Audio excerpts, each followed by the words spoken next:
What's up, guys? Welcome back to your favorite place to be. I wanted to do an update on Bitcoin as a computer software.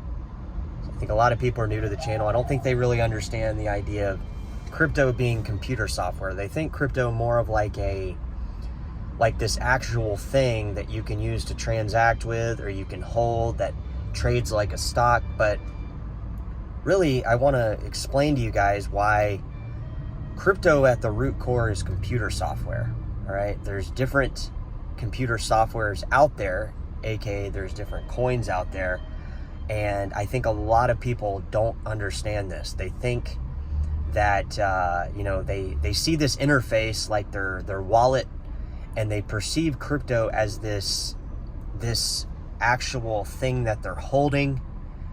They don't see it as their transaction on a block, time-stamped, giving you a certain allocated amount of spending power based on that timestamp and hash, backed by different energy factors that create the actual security around your spending power. So taking a step back from that, I don't know if that went way over people's head, but they see their interface and they see their different tokens that they have, which most of them are not cryptocurrencies, by the way. Most of those things you see in that wallet are actually token contracts given to you with a picture of what it is that you think you're buying in your wallet where you think you're holding. So let's take a step back even further. So your wallet is actually perceived as a wallet where you have your coins in the wallet. But really what that wallet is it's a direct interface interacting with you, perceiving as you're holding something in your wallet. But really what it is you're seeing different graphics based on the coins or tokens that you have.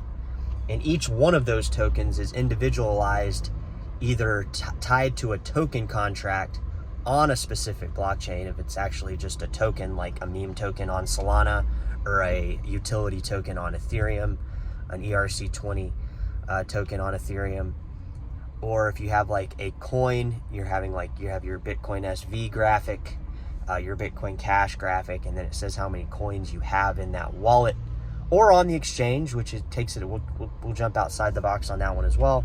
But really, what that wallet is it's an interface interacting with you that gives you each one of those graphics you see with those coins in it is actually giving you that wallet is accessing the private keys to allow you to spend those particular coins or spending power on that specific blockchain.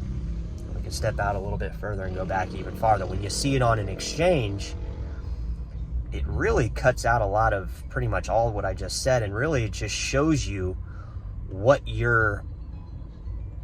the crypto exchange is holding in lieu of you letting them borrow the money, right? Because you're really not owning the crypto. You really don't have the private keys to spend that money on the blockchain. Really, you have to ask permission from that crypto exchange to do so. So that's the worst thing.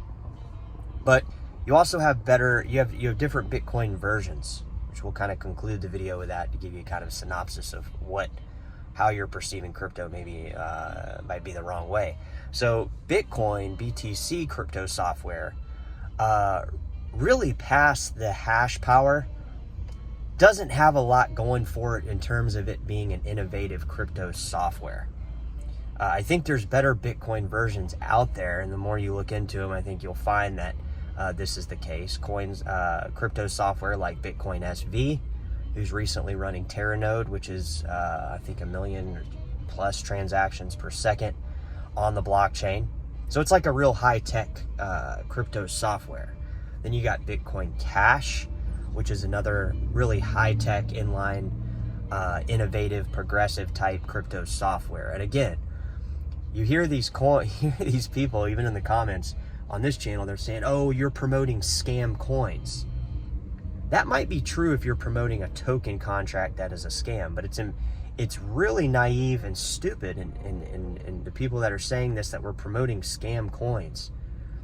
The coins that we talk about are actually computer software. They're not really, I mean, the coin word is just some nuanced thing that gives people an idea how to connect with the computer software. It's not really a coin, it's really computer software that we're talking about. So when I talk about Bitcoin SV or Bitcoin Cash, am I promoting a computer software that is a scam?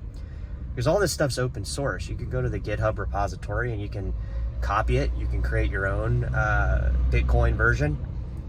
So it's not really accurate to say that. All right, drop it in the comments and let me know. Cool car, huh?